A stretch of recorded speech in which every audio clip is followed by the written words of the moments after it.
Welcome back to the 19th episode of the Head versus Heart podcast. I'm the head because I look at Supercoach and rugby league betting from an analytical perspective.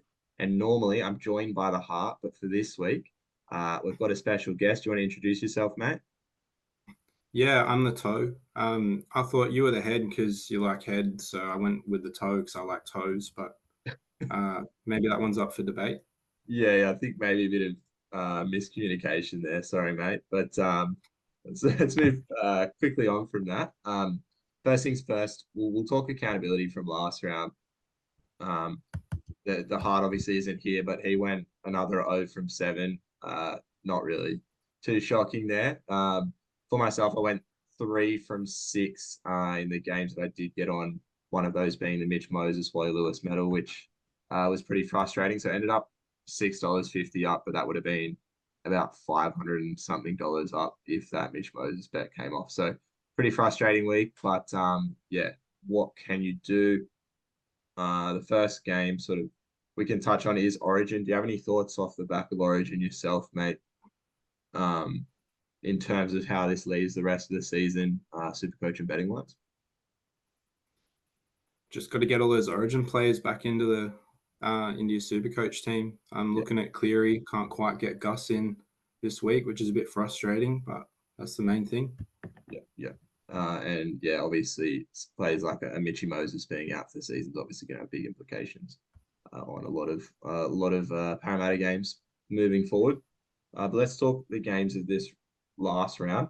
The Raiders 20-18 got home due to a tight, due to some poor kicking from Chanel Harris to Vita. I think the Warriors actually scored more tries in that game, which is good for myself because I did have the Raiders head to head and the Heart had the Warriors head to head. So got up on one of the side bets there in this one. That's a And moral victory if I've ever seen one for Haydos. yeah, for the Heart there. Yeah. But yeah, no, happily take those ones. Um, the next game of the round was the Rabbitohs versus the Tigers. I guess as a Tigers fan yourself, how did you see this one? The Tigers, I don't know, I thought they were in it for a little bit and then score seemed to blow out there. Just shooting ourselves in the foot every week, eh? Sin bins, just shit errors coming out of our own end. Like we didn't even play that bad, but we just gave up that many tries. Pretty hard to catch up from there. Yeah. And I think the Tigers are at a record number of sin bins in a season already this season. It's got to be. I'm pretty sure I heard that. So um, It's like every week the last 3 months, something yeah, like that. I think you had like 14, 15 sin bins or something crazy like that. Yeah. Yeah. I didn't have a bet on that one. Yeah, probably happy I didn't. The next game was the Knights versus the Broncos. Um, yeah, like frustrating game. Well, obviously, didn't really know what was going to happen with this game going into it because we didn't know which players were going to back up, and it ended up that pretty much all the Broncos boys backed up. Reynolds came in late as well, so not a great spot for the Knights there. And probably if you knew those boys were all going to back up, would have been a really good spot to bet on the Broncos. But I didn't have a bet on this game. Did you have a punt on this game yourself? I had Greg who went over, but yeah, just glad I didn't take the Knights with the line because that game was done pretty early on. Yeah. The next game of the round was the Storm versus the Roosters. The Storm got the win at home pretty comfortably in the end, 24-8. I had the Roosters in this one. I think one of the biggest letdowns for the Roosters was all those Origin players backing up, bit of an Origin hangover, and they didn't perform that well. Connor Watson didn't have a great game. But what about yourself? How'd you see this one? Just the Chooks failing to show up against a good opponent yet again. Yeah. I wasn't too shocked to see them lose, but I had either team by 1 to 12. So that Falongo try just out of nothing right at the death there, that really pissed me off. Yeah, Cost me a few hundred. yeah, that's tough. Speaking of tough, the one game the Heart looked like he was going to have a chance in this round was this Panthers versus Dolphins game. For myself, I had the safer leg of the Dolphins plus 13.5, which got up pretty easily. But he had the Dolphins head to head and Bostock. And we all know how that one ended. Cleary uh, clutched up at the end there with that 2-point field goal. Did you catch this game? It was pretty good feeling in the end there. Yeah, pretty good game. The heart biting off a bit more than he could chew again, go on the Finns head to head. I did really like them at the line in the first half as well, but yeah, geez, head to head was a bit of a tough ask, even though they played really well. Yeah. I didn't mind it as a bet. I thought they were decent odds for a head to head bet. And yeah, tough for him. I probably should mention I did kind of early quote them. I said, "You're home here, mate," when they're up by like 12. I know he would be mentioning that, having a go at me if he was on here now. So I'll take accountability for that. But Surprised he didn't early crow himself. yeah, fuck him, whatever. The next game around was the Seagulls versus the Titans. I had the Titans at a plus in this one, and that got nowhere near. The Seagulls looking very good still, putting teams away, but it's hard to know. Like, obviously, when we played them, we didn't look very good, and the Titans didn't look very good in this one. Do you think the Seagulls are the real deal? Do you think they're going to push for the 4, at least make the 8? Yeah, you'd probably lock him in for a top 8 spot. But I was still a bit wary of them a fortnight ago, so I don't know if a win against the Titans really changes my mind that much. But yeah, they're looking all right. Yeah. I would tend to agree. I don't have them in the top 4 spot, and that probably will speak to one of my bets for this round. The last game of the round, though, was the Cowboys versus the Bulldogs. The heart, I think this is sort of where you see a bit of the difference in the head versus heart betting. I had the Cowboys under 24.5 points. The Cowboys won this game, and that bet still got up. And the heart had the Bulldogs head to head. So you get pretty much similar odds for both of those, and my bet won and his didn't. So I think that's the beauty of trying to, work smarter in how you bet, not harder than, yeah. So, what about Bit of a yourself? slide. Sorry, No, bit of a slide jab there at the heart. not slide at all, mate. Fuck him. I liked the Cows unders play. I think I just had the unders in that game myself, and either 1 to 12 because doggies are just defending that well now. Pretty much every one of their games is just low scoring type one. Yeah. A good shout as well. What was the line? What was the total points overs unders in that? I mean, 46 or something. yeah, nice. Yeah, okay, so that got up pretty comfortably. Yeah. So we've sort of already mentioned a bit of it, but we'll touch on the side bet. So it was a head versus heart matchup in Supercoach this week, and I did end up getting the win in that one. So that was one of the side bets to myself. I obviously had the Raiders. He had 3 fullbacks to score, which got up, and then DWZ under over 54.5 Supercoach points. I think you went under. I don't know. It doesn't matter. Either way, I won this round of side bets. I think like 10-5 or 9-6. And so the Heart will have to do another lot of forfeits, and he hasn't done one yet. So, like, we'll have to wait and see. But he's going to have to probably do one massive forfeit. I'm thinking he's refusing to do the 40 fish finger challenge, but something like that, like 24 hours in a fucking Macca's or something. Do you have any thoughts on a side that a punishment we can inflict on him? Well, I suggested the 40 fish fingers, so I really think he just needs to stop being a coward and do it. Yeah, I agree, mate. I agree. I'm with you there. We'll jump into our Supercoach ranks for this week. Probably a good week to have you on because you're flying in Supercoach yourself. Just before we could jump into yours, I'll just mention the Heart. He's keeps falling. He's around 46,000, down another 4K this week. For myself, not my best week. I had 1,120 total, down 1.2K. I was hoping to be just inside the top 10K this week, but I'm 12,924th. But what about yourself? Where are you sitting at this point? Yeah, it's all right, mate. Top 10K isn't for all of us. No, I had a bit of a crap week. I feel like there was a lot of big scores this week, and I had a 1,050 or something drop from 2 point something to 4K. So not ideal. Yeah. I mean, it was probably a week where you had Tommy T or you didn't, and I was in the latter camp. I think you're in the latter camp as well. Yeah. So yeah, No Tom Turbo, unfortunately. Yeah, frustrating week not to own Tom Trbojevic, but I think for us non-owners, it gets better from here. And we can sort of speak to that when we jump into trades for each round. And I mean, spoilers for myself, I'm not a fan of trading in Tom Trbojevic, and I think you might be in the same camp. No way. But we'll quickly talk our best bets for the week. The most anticipated segment of this podcast is generally the head versus heart, head and heart bet of the week. But obviously, it's the head and toe bet of this week. Do you want to take it away with what that one is? Yeah, we've got Broncos 1-12 against the Doggies and AFB against the Tigers. In a multi and on points bet, you can get $9.57 for that. Yeah. And I think we'll both speak to why we like certain aspects of that bet once we jump into the specific games. For myself, my best bet of the round though is the Sharks 1-12. They'll be traveling to the Cowboys home game, but they obviously look very strong at the moment.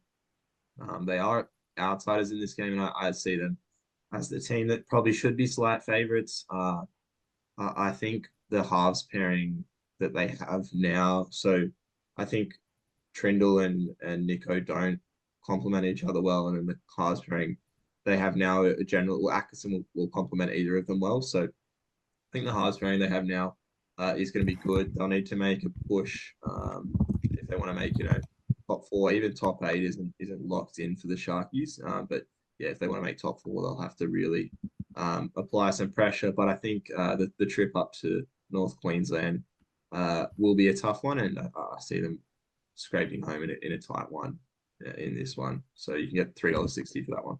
What about yourself?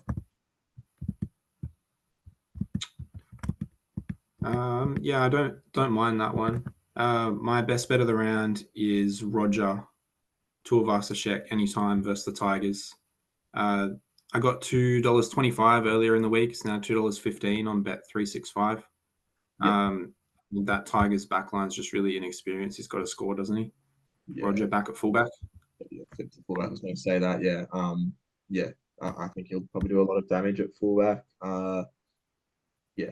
If you still own him in Supercoach, you could almost be a VC or C option. Probably, obviously, a VC because he does play in that first game. But yeah, I can see a big performance from him this week, regardless. We'll talk trades of the round. It's getting to the point of the year where you sort of want to be locking in your final team or getting very close to your final team, which is sort of the trades that I'm making are attempting to do that. So first trade I'm making is Terrell May to Payne Haas. This is just dependent on fitness because I know Haas sat out of a recent training session for the Broncos. So that's one that I'll confirm 100% later in the week. Once it's 100% locked in that Haas is going to play and probably play for at least a 50-60 minute performance. And then the other trade I'm making is Dill Brown to Cleary. Pretty obvious trade there. People say that, I mean, if you look into the stats, Dill Brown's average is actually better without Moses. So there's an argument. There's an argument to hold him, but their fixtures are pretty tough, and it's hard to go past Cleary at the moment. There are other trades I could have made to Cleary, but Dill Brown, going to run into some tough fixtures in a team that's probably not going to perform super well. So happy to get rid of him. But what about yourself? What are you jumping on? Well, the AJ Brimson experiment is ending prematurely. Not my best trade. Tried to go for a bit of a pod there. So I'm selling him for Casey McLean. Yeah. That'll free up a shit ton of cash.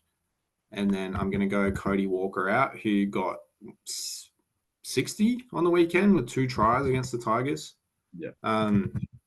His base is really low. There's probably a few low ones in him, especially if Rabbitohs are out of finals contention. So I'm going Cody Walker to Cleary. Yeah, it makes sense. Like obviously everybody's jumping on Cleary there. I think he's traded in, I think he's 30% of all trades this week, and his ownership percentage has gone up 20%. So it's not a genius play trading in Cleary this week. But do you want to just quickly talk to why specifically Cleary why you wouldn't, think about anti-potting him with that many people trading him. Why do you feel like you still need him?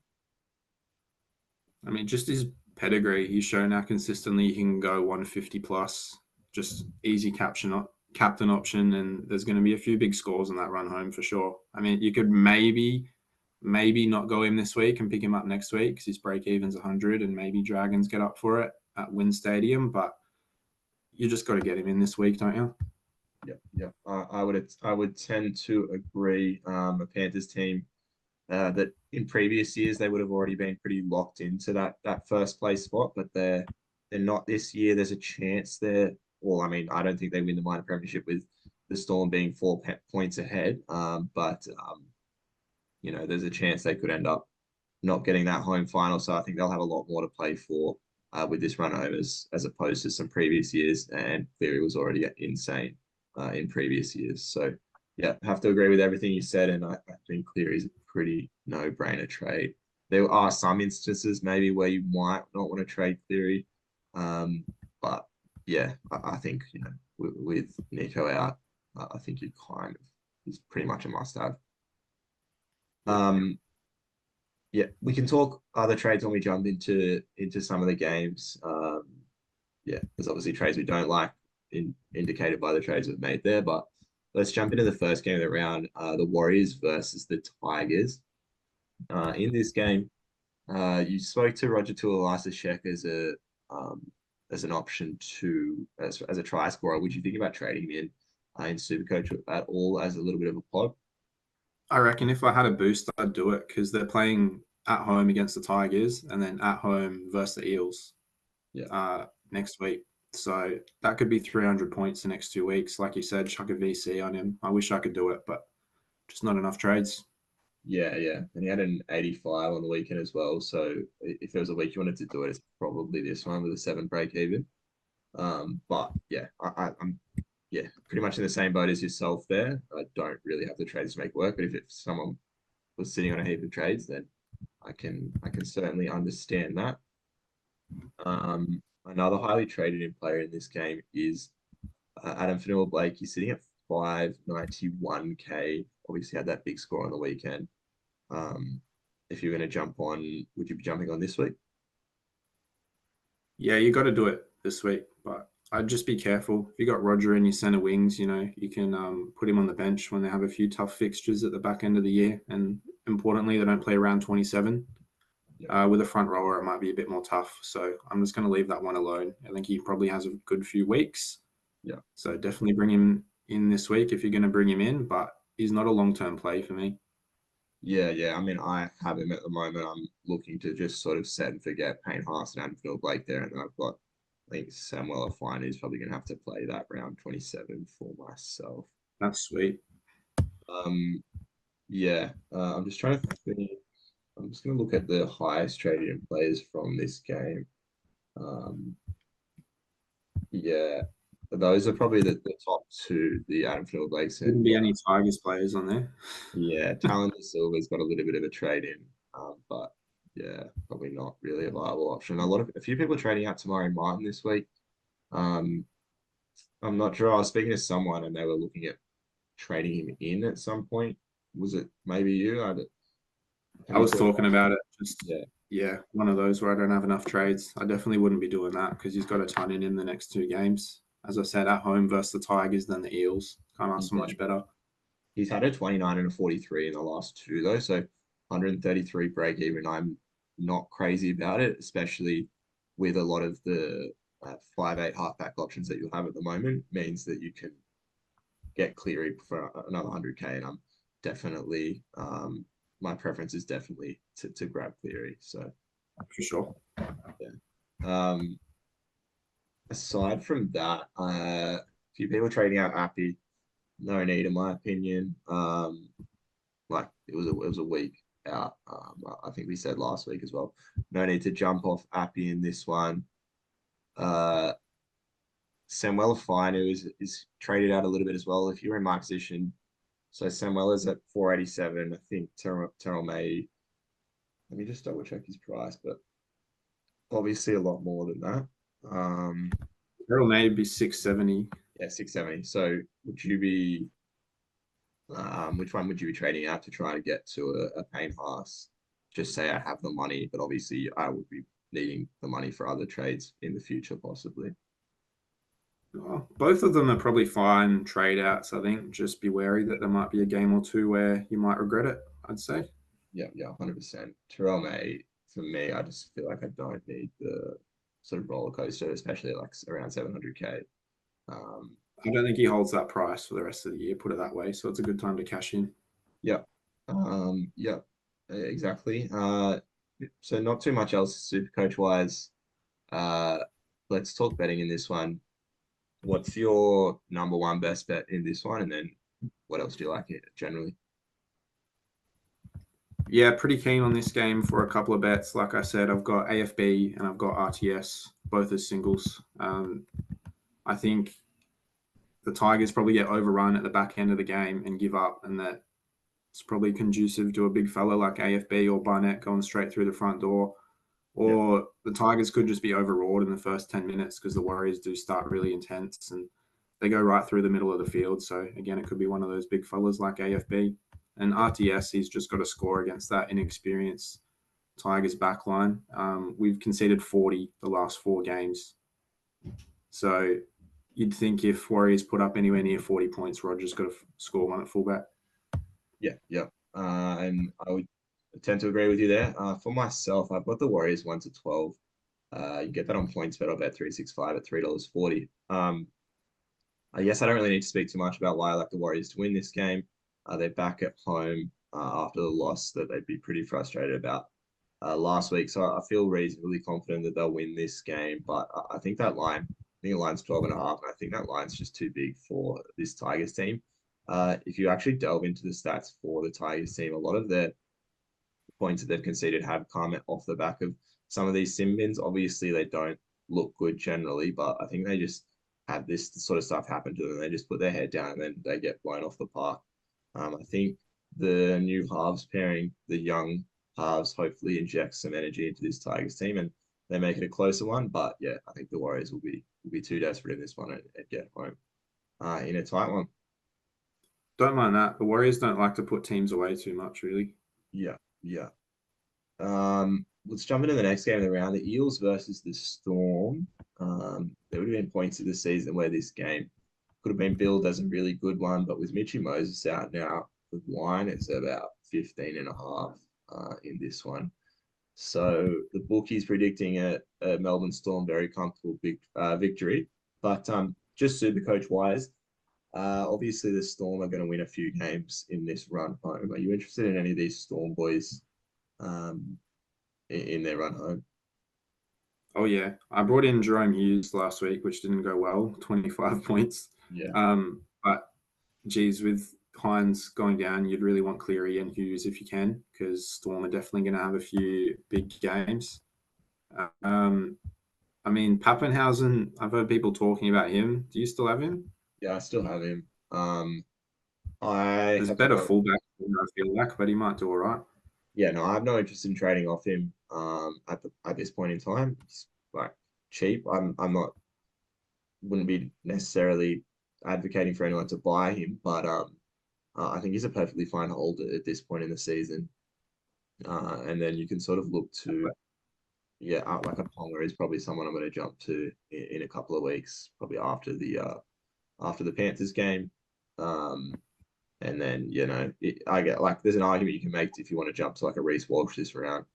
But yeah, maybe if I want to, I might jump to from Pappenhausen the Walsh shit after their round 23 buy. But yeah, it sort of all depends on where their prices are up, where their prices are at. Sorry, at that point, Reese's could be fucking a million. Like if he goes on a good run of games, so that's just a wait and see. I don't really mind holding him for the season. The only thing is, I'm pretty sure they've confirmed that they won't be playing, all the Storm boys won't be playing round 26, like the second last round, Yeah, I because heard that. yeah, because it's a trip to North Queensland, and that will actually be the finals for Supercoach. So you just got to keep that in mind when you're trading in some of these players. Just Yeah. looking at the Well, another margin. one I was going Sorry, to, go. sorry. Another one I was going to suggest is Harry Grant, and I've already got Eli Katoa, and I've got Hughes. If I brought in Harry Grant, that's a lot missing for grand final week. Yeah. That's where I was about to go. Harry Grant is the highest traded in player in this game. 1% of trades. Sorry, 1% ownership change. He had a good one on the weekend. He looked really good. Eye test looked really good. Still got a 78 break even.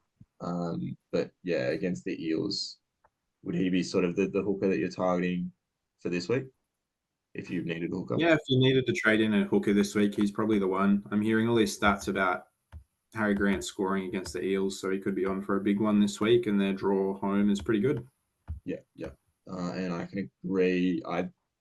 It's not a trade I'd be rushing to make. Like I wouldn't be going out of my way to make it if you didn't have him. But yeah, if you needed a hooker, I would be happy to jump on Harry Grant. I mean, I'll have a Harry Grant owner, so I'm happy to have him for this run home. But yeah, kind of crazy that we're not flocking to him post Origin. Seems unreal given how good he's been the last few seasons. So we might regret not having him in our team.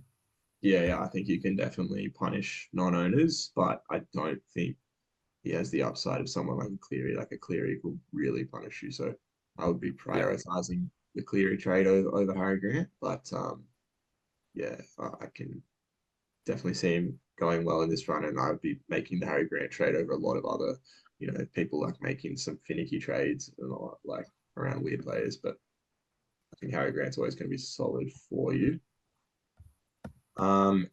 Yeah. Aside from that, there's players like obviously Eli Katoa is highly traded in each week. Just on Eli Katoa, what are you sort of building towards in your best second row setup? Like what are your three second rows that you're looking at? Or three or four second rows that you're looking at as your best second row sort of. For me, it's the 5. I feel like there's almost 5 non-negotiables. I've got Nikora, Katoa, Fafita right now. Yeah. Got to go Gus and Olakawatu when he's back around 23. I think a lot of people won't be able to get there, and if you can, he's probably got a few tons in him on the run home. So that's my 5.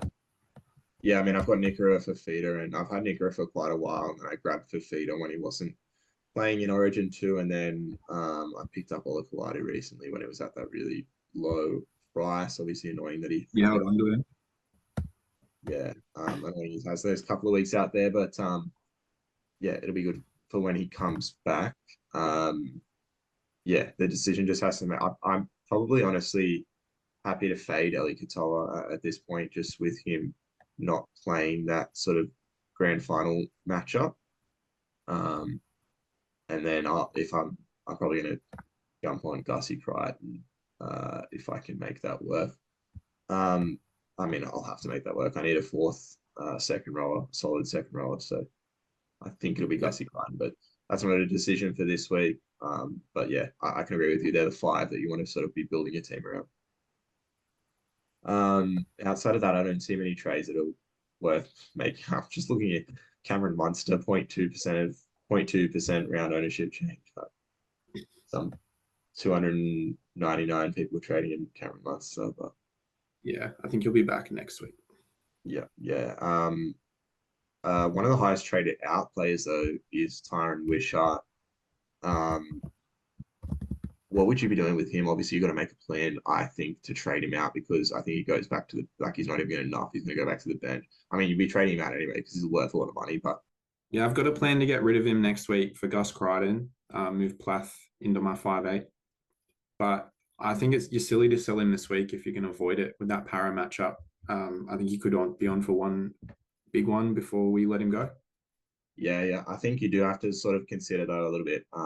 That obviously Munster may be a late in, and sort of try to set up a plan for me. It's probably just going to be that I would probably trade Dill Brown back in, but I don't really want to have Dill Brown in. I mean, yeah, probably just have to trade Dill Brown back in and yeah, like trade Dill Brown back in for Wishart. So essentially trading Wishart to Cleary.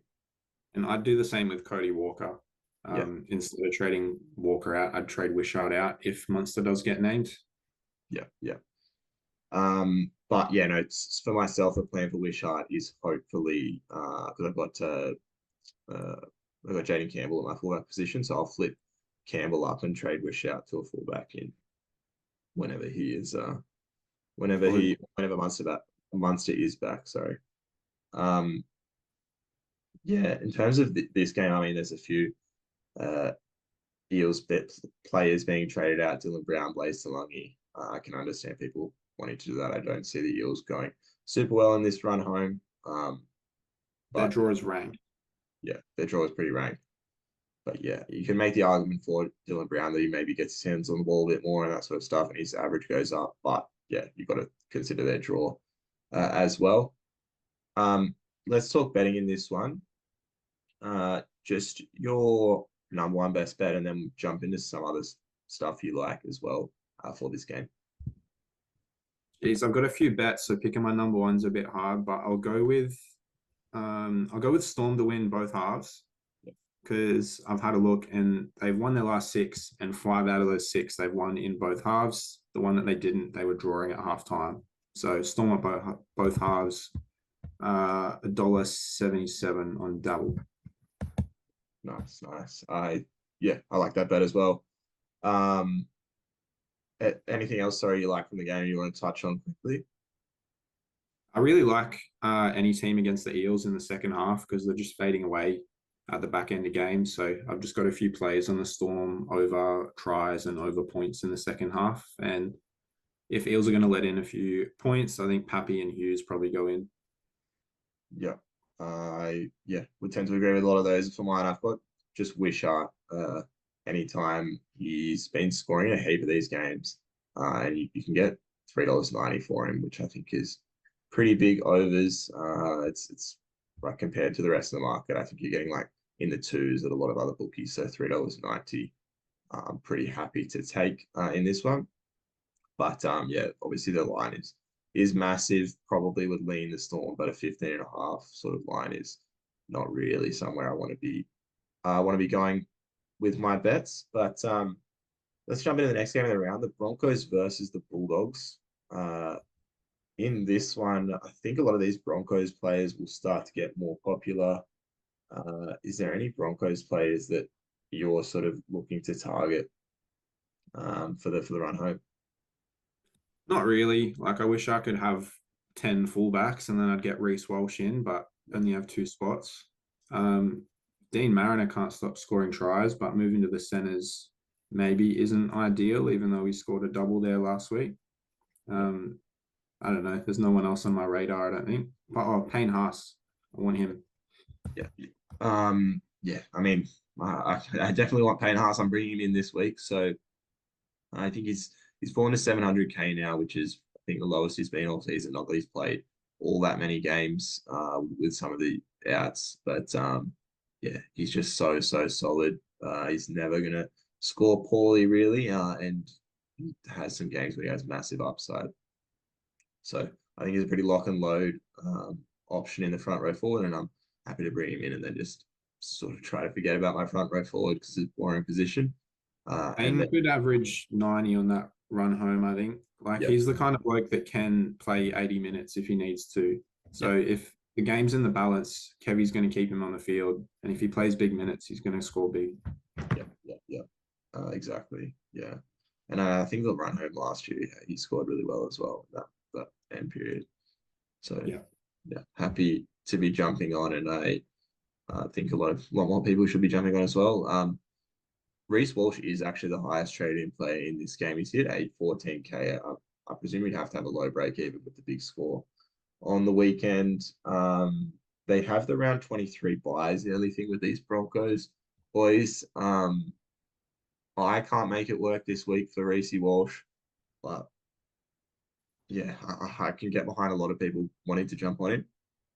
I'm just praying that he has a couple of bad scores in the next couple of rounds, and then I can pick him up after that round 23. But that's a prayer.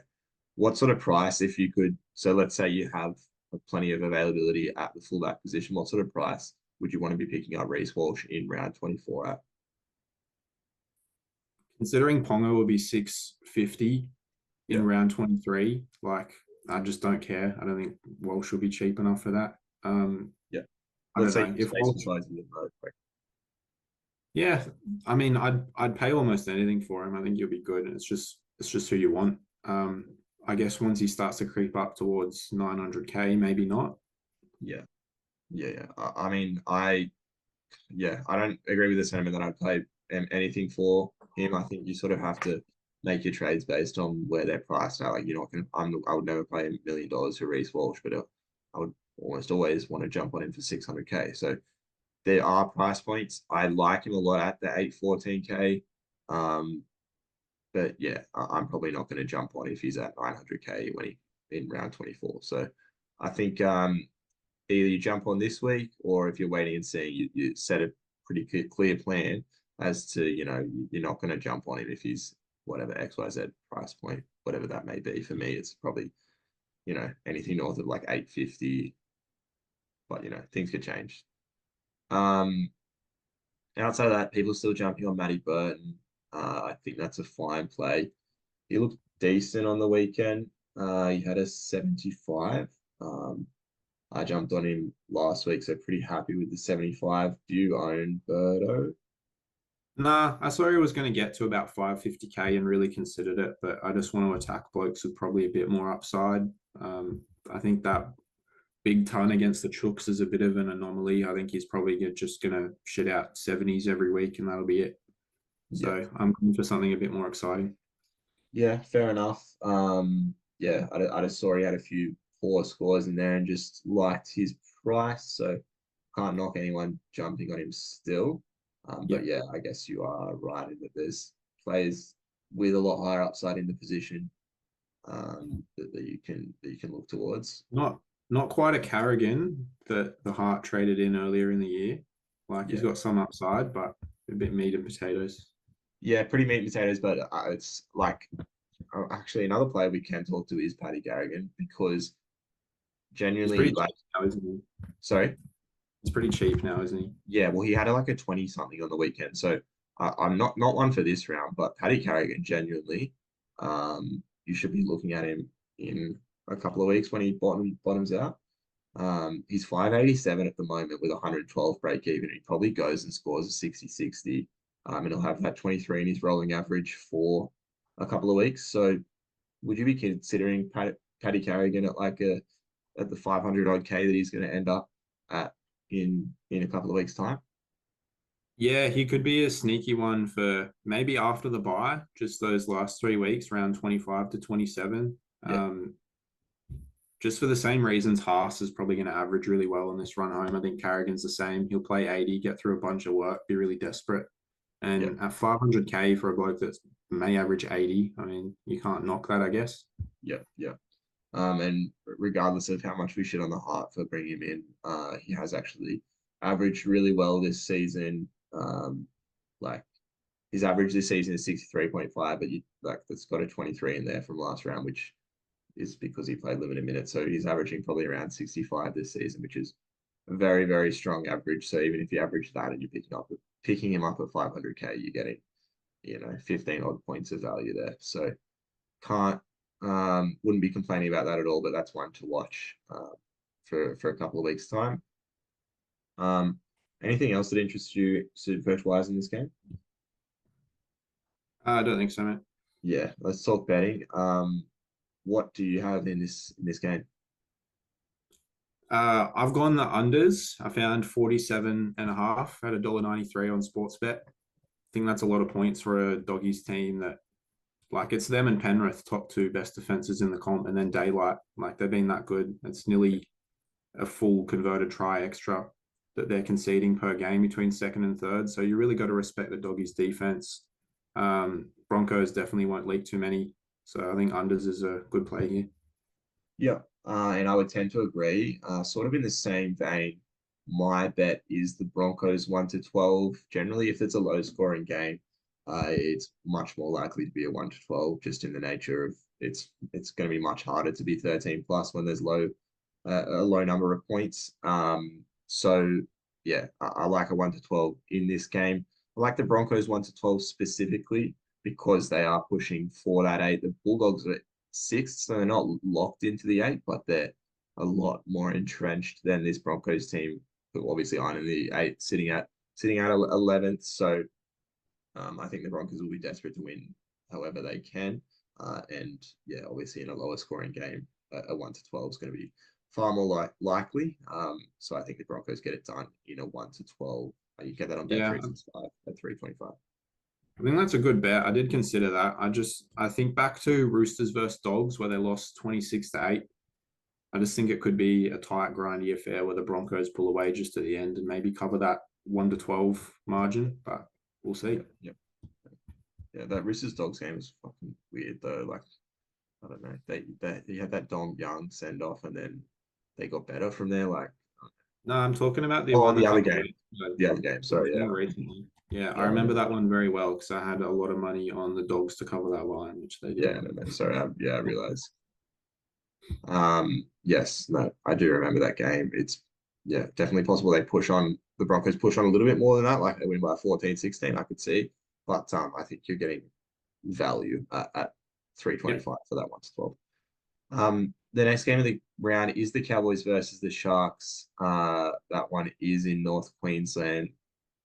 Um, yeah, some of these boys are like, honestly, I'm not super stoked on a lot of players in both of these teams. Just with obviously Nico being out, and I think that the Cowboys aren't, real massive threats. Uh, we can talk. Obviously, there's a lot of players that coming back after Origin for the Cowboys in particular. Would Ruben Cotter be one, for example, that you look to target in the front row forward, or are there other players that you prefer? Oh, geez, if you've got less than 10 trades, I don't know why you'd bother bringing in a Ruben Cotter, but Yeah, he's not going to burn you. yeah.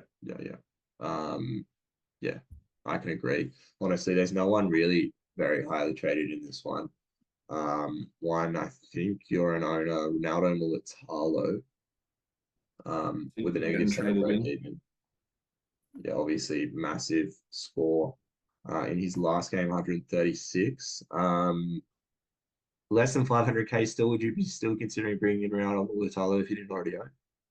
Yeah, that Sharks draw is pretty sweet. And if you have a look at how many tries he scored when Trindle was in the side, Yeah, definitely could be an option still. 500k is pretty cheap for a bloke that got to 800. yeah, yeah.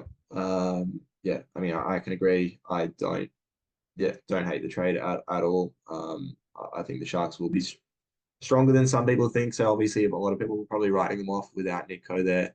And I just don't think that's the case. I think they're still a decent team. I think on paper they're still a top 8 team probably without Nico. Obviously they don't really perform against a lot of top 8 teams, but I think they are still a strong team. It's people have very short memories. They were like the best. They were coming first for a lot of the beginning of the season. So um, I think they're still going to be strong, and Ronaldo can still be a good option. Just can't make it work for myself. Another one is Braden Trindle. Obviously, Nico not being there, he's taking a lot of responsibility in this team, including the goal kicking. Would you be looking at Braden Trindle at all? I don't mind that at all. Again, their draw's really nice. Yes, yeah. Got that upside. He's pretty cheap. He's even halfback 5/8 dual, which could come in handy. Yeah, I don't mind that. Yeah, I don't mind it, but I think look, I mean it's a pod. Like, yeah, I don't mind it as a little pod play. But I like if I was trying to build my best team, he's not in it. So um, as a pod play, sure, like it's interesting, but I don't know I if they'll be much better like second 5/8 choices. Like you're not really missing out on anyone. You could have a Burton. it's like I'll probably have Burton, Jaden Campbell as my two. Like Yeah. I don't know who are your final 5/8's gonna be? I'm gonna keep Galvin, and I think I'm gonna move Plath down there and just leave him there. And if Galvin goes down, I'll just plug him in because I don't want to waste any trades there. Yeah, fair enough. That's like a triggering fucking 5/8 duo to me. They both got ruled out, right? Yeah. I had them both, and they're both like 200k, and they both got like 2 weeks suspension. That sucks because they were both really good trade-ins, but you had to get rid of them. Yeah. Now I have neither because they both burnt me. But yeah, like honestly, it's a pretty boring game for Supercoach. I don't really see too much as trade-ins or trade outs. A few people jumping off Kale Hero, but think he's fine to hold. I'm not going to play him this week, but yeah, I think he's fine to hold for the same sort of reasons that you'd be looking to buy Ronaldo and Mulatalo. Like, obviously, I think Ronaldo's going to score higher, but Hero's going to score fine, and you can keep him there as like your center 5 or 6. There's got to be a big score too with that draw. Yeah, 100%. Let's talk betting in this one. What do you have in this game? Bets are a bit boring too. I've just gone either team 1 to 12. $1.80 on Bet365 is pretty good value for that. Probably Yep. seeing it pretty similarly to you. I can't knock the Sharks. I just don't lean to any team in this game, and I think they'll both be up for it, potentially fighting for a top 4 spot or just to secure their spot in the 8. Yeah, either team 1 to 12. Yeah, I have to agree. Both going to be up for the game. I do like the Sharks 1 to 12 though, because I just think the Sharks are a little bit underrated at the moment. The Cowboys off the back of a couple of wins, and I'm a big fan of backing against a team after they've won a few games, because I don't think generally popular or public opinion will sway very quickly. So I prefer the Sharks in this one, and I've already said I think the Sharks team is stronger than people think. So yeah, I prefer the Sharks in this one, but definitely can still get behind a close game in this one. So Sharks 1 to 12, you get $3.60 on Bet365 or points bet in this one. The next game of the round is the Roosters versus the Seagulls. Should be a cracker, probably game of the round. If you listen to the pod every week, we say game of the round is the Knights game, but obviously the Knights have the bye this week. So I'm happy to give a real game of the round and probably say the Roosters versus the Seagulls should be the game of the round. Game of the round is on right now, mate.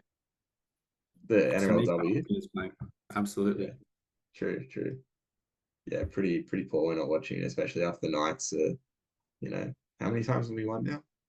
Like every year, not every year, but that's all you need to know every year, I think. Yeah, I think pretty much every year. Yeah, but Supercoach, obviously there's going to be a fair few relevant players. First one we should talk to, let's just jump into Tommy Trbojevic. Obviously had an absolutely massive score on the weekend. All those that captained him and all those that owned him would have been pretty stoked. I was feeling very confident about my score going into that game. And then just just very, very frustrating for that to come out of that game. But do you want to just quickly talk to why you not, or I mean, you might be a fan, just talk to how you feel about Tommy Trbojevic. Yeah, kudos to you if you brought him in either last week or especially the week before. Yeah. 2 good scores, but those points are gone now. He's playing the Chooks this week into a bye. You could go Kalen Ponga around 23. I think that's the better option for much cheaper. There's no buy. He's got a good matchup around 23. So I think you're stupid if you bring him in this week. Just hold your horses and go Kalen a week later. 100%. And his round ownership change is about 6%. So I would agree that you're very stupid in bringing him in at 815K. Like you said, if Roosters into a buy. But yeah, obviously a lot of people are getting around it and we might be punished for it. But yeah, don't use. Be punished not owning Kalen. Yeah, I would. Yeah, I'll tend to agree with you there. But so this round, I would not be going anywhere near him. The next traded in, some pretty obvious choices here. Gussie Crichton at 750K is fallen a little bit after last week. Never going to be a bad trade in, really. Maybe not the week to trade him in because this Seagulls team is going well. But in saying that, I can sort of speak to my bet later, but I think a lot of these Origin players do sort of fly up. They were a bit lackluster last week. I think they'll want to bounce back, like Gussie Crichton and Connor Watson, players like that. So I think any of those type of players could be a really good shout to trade in or to have in your team. How do you feel about Gussie Crichton for this round? He had 26 in offloads on the weekend, 74 with no attacking stats. If you can get him in, get him in. He's going to average 100 plus on the run home, I think. Yeah. I mean, every week that I think I jumped off him at obviously during the Origin period, and then I'm it's fine. He'll have a few poor scores here and there, and I'll be able to pick him up, 600, 650, something like that. And he just fucking every week he just pumps out a decent score. So yeah, like frustrating, but yeah, happy for people to be jumping on now. Aside from that, yeah, like a Ruben Garrick, uh, some people trading in. Same sort of thing, like goal kicking, not going to be a bad option, but don't necessarily need him for this week. Sammy Walker, 5% of people are trading out. I already traded him out. Are you, I mean, obviously the move Sammy Walker is to Cleary for a lot of people, but does that trade make sense to you to jump off? I think it does. Again, there'll probably be a game where you regret it when you trade out players like that. But Yeah. Cleary's going to average probably at least 10, 20 points more than Walker for the run home. So Yeah. that's what you got to do to get Cleary in, get it done. Yeah. If it wasn't for Cleary, would you still be looking at jumping off Sammy Walker or happy to hold? I mean, you can probably wait till they're buying round 23. Yeah. Yeah. Yeah, I would tend to agree. The only thing is he has 107 break even, so that people might want to be jumping off to save to like thinking he might lose a bit of money, but um yeah, I don't mind. Like you can honestly hold him for the season. Like Brian Cleary Walker is not a bad option. But I mean, I prefer my Cleary Hughes at the moment. So Sure. yeah, happy to have jumped off him. Another one people are jumping off is Leahy Opawati. People jumping off Hamole Olakawatu. Does that make any sense to you? No, I got rid of him the week he was out because he was going to miss the next three. I think you just keep him now. Like, Yeah. he'll probably be a bit of a pod on the back end because that many would have traded him out. I don't get doing it this week. Yeah, yeah, I agree. Like I didn't trade him out because like he's not. It's not like he's $1 million. Like I mean, 650 at this point, but like, it's not like he's $1 million. Like you're trading him out for what, a couple of weeks, and he's And you're going to going to be want him played. to. Yeah, he's going to be People are just played. scrambling for Cleary, I think. Yeah, yeah, yeah. So yeah, I'm not. I mean, I own him. I'm not going anywhere near trading him out. So yeah, happy to hold. Happy to keep for the run home. Aside from that, a lot of these other trades, I think, just to do with the like I'm trading Terrell May, and that's just to get Payne Haas. So like, aside from that, I wouldn't necessarily 100% want to trade out Terrell May. I think it'll still go okay. Some people trading out Tedesco. Can you get around that? Crazy. Yeah, That's madness. That's just people bringing in Turbo, seeing 150, 150, and just that's the only way they can get him in. But that's just dumb. yeah, yeah, and I would agree with you there. Yeah, I mean, I'm not a Tedesco owner, but I definitely wouldn't be trading him out if I did own him. Um, let's talk betting in this one. Uh, for myself, I'll jump into myself first because I think this might be a little bit different from you. I go the Roosters -7.5. You get that on Sportsbet at $1.85. I like the Roosters off the back of a loss versus the Seagulls off the back of a few wins that would have it way um that were way over over the line in those games. So they're way outperforming the market. So people's favor on them will swing probably way too far. I know the -7.5 might seem like a lot, but this Roosters is is a really strong team. A lot of people make the argument that the Roosters, that they're like you look at their performance against top four, top eight teams, and it's been bad. Like legitimately, they've lost every game against like Penrith, Melbourne, can't remember all the statistics, but like they don't perform well against top teams. But not 100% convinced that this Seagulls team is a top team. And on top of that, I think this Roosters team is a lot better than some of those games that they've played against those teams. Look at the Melbourne game last week that they lost. Well, a lot of these Origin players were not performing at their full potential. You look at the earlier games in the season, the Roosters team was nowhere near as good as it is now. Like Connor Watson wasn't playing at the level he is now. Even Gussie Bryant was only just coming back. It's a completely different Roosters team now as it was when they were losing these games against better teams. So I'm very happy to sort of ignore that information and jump on the Roosters in this one. Yeah, I really like the Roosters in this game and I'm happy to bet against Manly as well. What about yourself? Yeah, I'd probably take you on there. I like the look of Manly at the line over a converted try. I did play either 1 to 10 instead, just because I don't see Manly winning by more than 2 tries. So you're almost getting the same value for Manly plus 10.5. Yep. So that's one of my bets. I've also gone the unders. The line's pretty high because you've got two good attacking sides here. I've got under 51.5 at $1.91 on Sportsbet.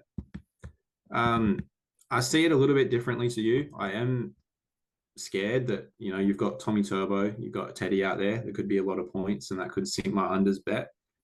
And I am wary that the Chooks maybe do put on a bit of a score because they are off a loss.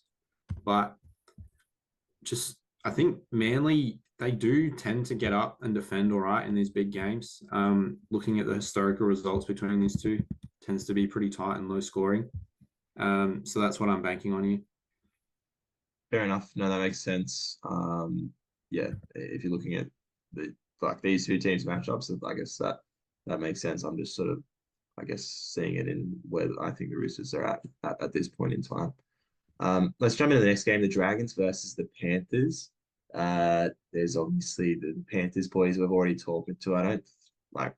We don't really need to speak about Cleary too much more, but we obviously agree that he's a slam dunk by 30% of, well, he's 30% ownership change, and he's like 20% ownership change, 30% of all trades is pretty mad, but I can understand it. You're trading in Casey McLean, though. Do you want to just speak to why you like that trade? Obviously, he's bottom dollar, so you don't need to really speak to the value in the trade, but why make that trade in particular? That's exactly why I made his bottom dollar. Yeah. I've got enough depth there so I can bring in someone that I don't want to play every week, and he frees up the cash so I can go Gus and Olakuatu and Ponga. Yeah, you're not going to get a better opportunity for enough because, he's not really enough. He's probably going to hold that spot for the rest of the year and he's going to score all right, but he's bottom dollar. So I think if you need some cash, he's the best option you're going to get all year to downgrade. Yeah, no, and I guess some of the other options you would have that may come up, that's the fear, is that you're bringing in a player that will score poorly, and then that he could be that he'll end up being that AE, and you don't really want to target those AE players. But I guess McLean is not necessarily going to be an AE player. He should still score all right playing this Penrith team. So Yeah, I can understand that 100%. For mine, I'm not really looking to trade that style of player. If I'm gonna I'm gonna pure enough. I'm gonna go someone that has a dual position that that's fair. that there's no chance of playing at all. So I'll just trade in someone like that to make the money. That Because you're not gonna make I don't know what your plan is, but I don't think you're gonna trade Casey McLean out. So you're not gonna realize any of the value of that trade in. I'd rather just trade in a player that has 0% chance of playing, because I have enough depth in the rest of my team. Yeah, you got to weigh that up. I could go a dual position center wing 2RF as my nuff instead of Casey McLean. But I reckon I'm probably going to have to play him round 26, round 27 if I don't have any trades left and blokes get injured or suspended. Yeah. So yeah, I just don't mind having that option on the bench, and he's literally bottom dollar. Yeah. Fair enough. Yeah, let me just double check if there's anyone sort of else screaming out in this one. People Those are are still be trading in Tonga. He had an all right score on the weekend. yeah. I'm a Tonga owner, so and eye test as well. I think he looked really good from running the ball, and I think I can get around trading in Tonga because obviously he didn't have any attacking upside, so that's going to come, and he was really good when Cleary was in the team at the beginning of the season, so I can definitely get around people jumping on Tonga as well. Few people joining Dane Laurie, no, You need the trades to do that. yeah, and Dane Laurie's Phil Edwards will be back soon enough, so. They say 2 to 4 weeks. So best case scenario, you still need to trade him out for finals. Yeah. So not a fan of that. Aside from that, no massive trade-ins. Some people getting on Yo, and same as he's solid, but you don't need to do that. Is probably too expensive, I think, at this point. Yeah. Yeah. Are people bringing in Toto? I thought he'd be It's highly traded. 500 odd people that have brought him in this round. So like a little bit of trading, but I don't know. Just go Yeah. Tungo for literally half the price. Yeah. And huge concern that they're not going to go left because they just were not going left at all that opening few months when Cleary Yeah, was in the side. yeah, yeah. Not too much else for myself. Do you want to jump into betting in this one? Let's do it. For myself, I've got the Panthers minus 11.5. I think they didn't really look 100% last week. Cleary didn't, even though he fucking obviously clutched up at the end. He didn't really look a lot like 100% there for a lot of the game. Still was better than fucking most of the halfbacks in the comp, but he didn't look 100% himself. And I think, yeah, like comes back to form in this one. And then on top of that, obviously, you get all the boys back from Origin. They rested. Whereas a lot of these other teams actually backed up their players. The Panthers actually rested a lot of their players. So I see them obviously going well in this one. Like there's some worry about it being at Wynn Stadium, but I don't think like I don't think you need to read too much into stadiums. So yeah, I'm happy to take the Panthers. It's a big line, but I think this Panthers team will start to hum in this run home. What about yourself? Fair enough. I'm not going for a team in this one. I could see Penrith flogging them. I could see St. George getting up for it. I think possibly St. George actually might be a half decent team and make the 8 this year. Yeah. But anyway, not playing a team. I've gone to Ruva just with Cleary back. Panthers are going to spam that right side, and he comes up against Tuapolotu. It's a good matchup. I've also got Lomax, and pretty similar to Penrith. Dragons were just spamming right side all year. Maybe wait till teamless 1 hour before kickoff because I'm hearing Sloan might get ruled out, and then who knows how that changes the back line. Yeah. But if Lomax lines up on the right wing, up against Casey McLean's side, I see him scoring because pretty much Dragons are playing all right. If they score 2 or 3 tries, Lomax gets one of those. Yeah, definitely. He's always a try scoring threat. Do you know where you can get best odds on Lomax at the moment? I was debating whether I was going to play them as singles or in a multi, and now I've lost the prices. So you guys will have to look that one up yourselves if you like that one. Sorry. Yeah. I mean, you can get him at like 216 at least on Top Sport, but you might be able to get Or better. River. Lomax, sorry, I was just looking, but you might be able to get better than that. Yep. Anyway, let's jump into the next game, the Dolphins versus the Titans. Yeah, it's a home game at Suncorp, but not a far trip for the Titans. The Titans obviously off that loss, and then the Dolphins off that tight loss against Penrith. Just Supercoach wise, the hammer looked very up for the game on the weekend. Would you be considering the hammer at all for the run home? Not with their draw. Their draw doesn't look great. You might have one good week and then you're not going to want him in your team. So just have some patience. I mean, 5% ownership change, over 8,000 people bring him in this week. But I would sort of tend to agree with you. Yeah, I think in games they don't go as well. He doesn't go very well. He definitely has some low scores in him. There'll be a couple of 30s in the last month for sure. Yeah. I'm just trying to look at some of his scores from this season. Yeah. Oh, to be fair, actually, he's had a 40, but aside from that, his next lowest is a 58. So he hasn't really had any. Oh, he had a 4, but that doesn't really count. Yeah. Like he hasn't really had any shockers, but Well, they're honestly, coming, I'll tell you that. He's got to play against the Chooks, the yeah. Dogs, Melbourne, Broncos, even the Knights. All Yeah. pretty good defensive teams. Yeah. No, like I agree. I wouldn't be jumping on him. Honestly, aside from that, there's not heaps. Like obviously, we don't want any of these Dolphin players with the draw. Dave Fafita, people are jumping on with his price dropping a bit more, and I can get behind that. Uh, Anything else really? Jaden Campbell, people are trading out. Actually, we should probably talk about that. If you're a Jaden Campbell owner, what are you doing? Obviously, he's massive price, 812. What would you be what would be your plan with Jaden Campbell? It's tough because, yeah, like you said, he's 812K, his break even's over 100. So you look at it like that, it's maybe a good time to sell, but you'd really want to hold him for this matchup versus the Dolphins, wouldn't you? Yeah. Yeah, I think if you're gonna sell it, it's a great time to sell. Um, for mine, I'm not selling. I just want him for the run home. He's gonna be there all the way through for The me. So draw isn't great. Like I wouldn't mind selling him after this week.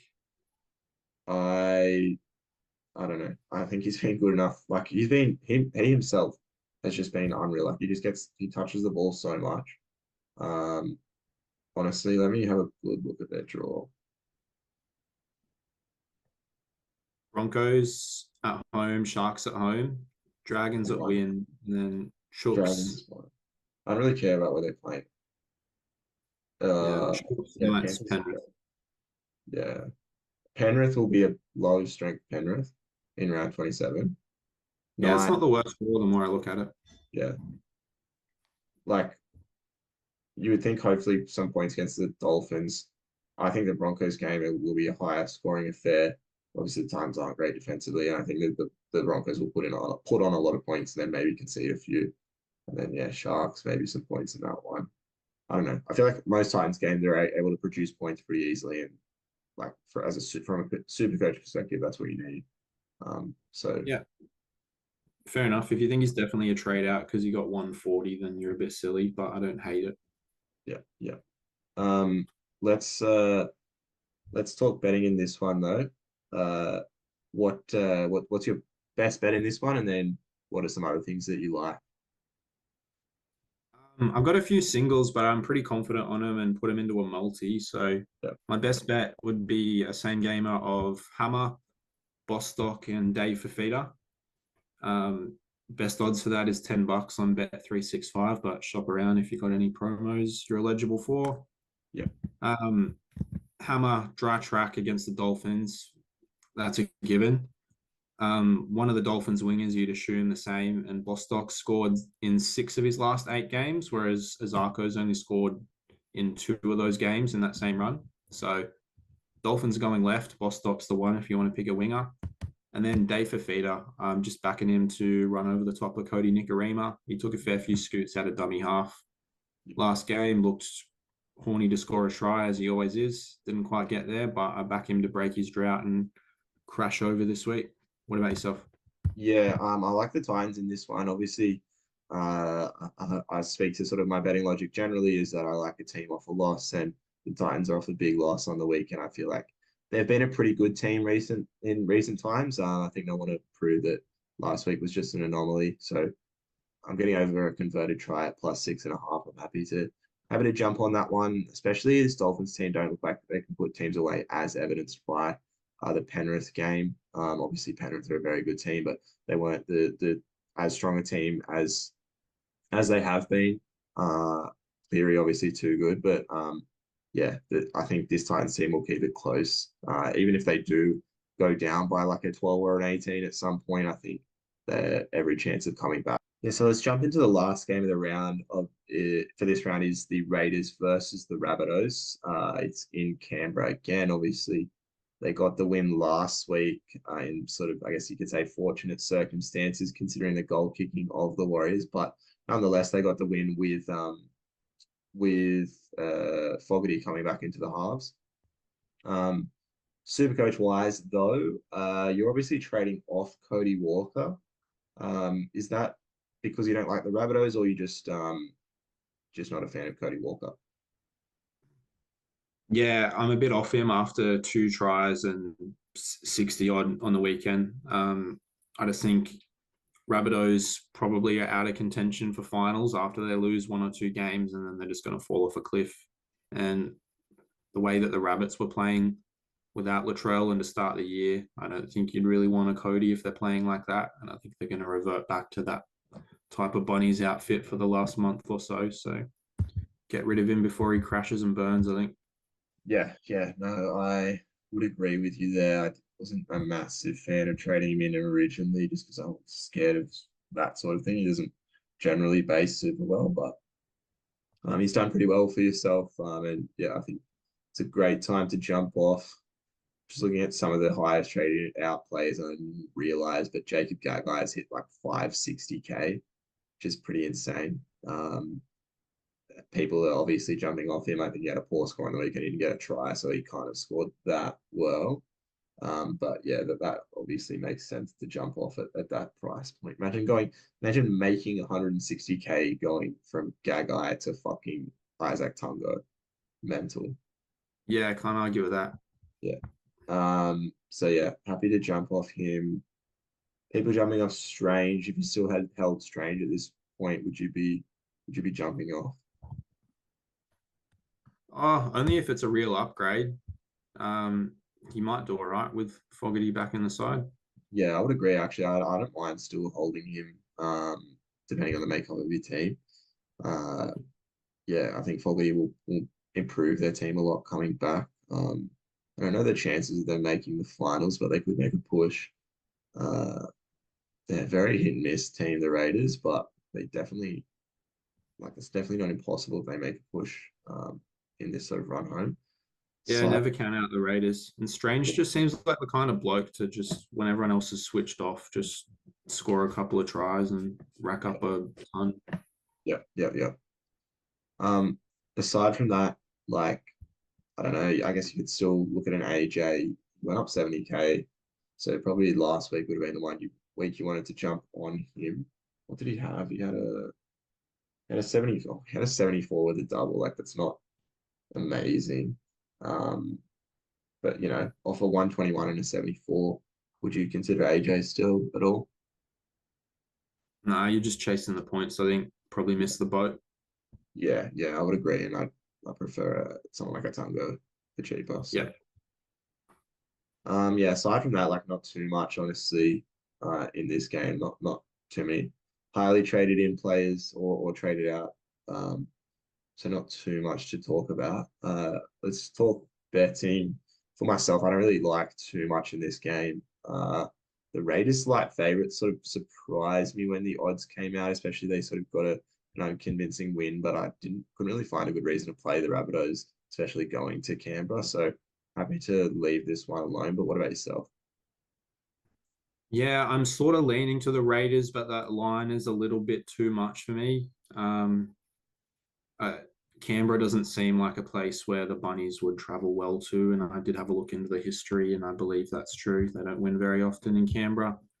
They don't really like to get in a gritty grind, so potentially Raiders 13 plus or something. I've been thinking about that, playing a more extreme result. But for now, I've gone KO Weeks at $2.45 on Bet365.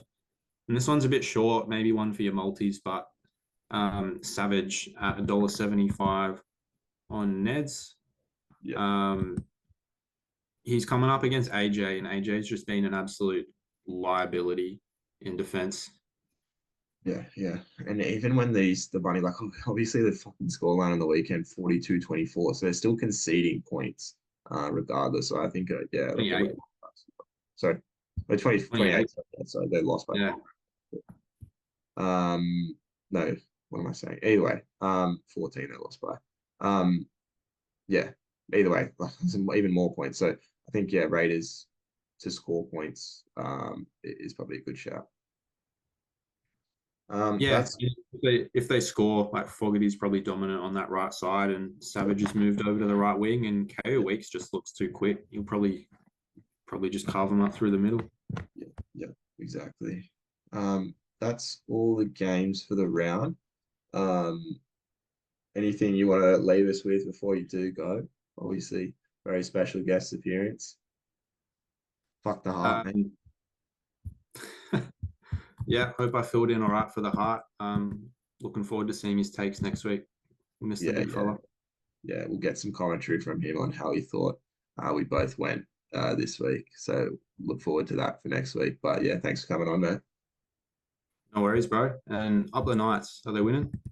Up the Knights. I think we'll get a win this week. 2 points for sure. I meant in the NRLW. They're up 10-0. Oh, true. Fucking oath. Up the Good Knights. stuff. Up the Knights. Righto. We'll go fuck ourselves. You.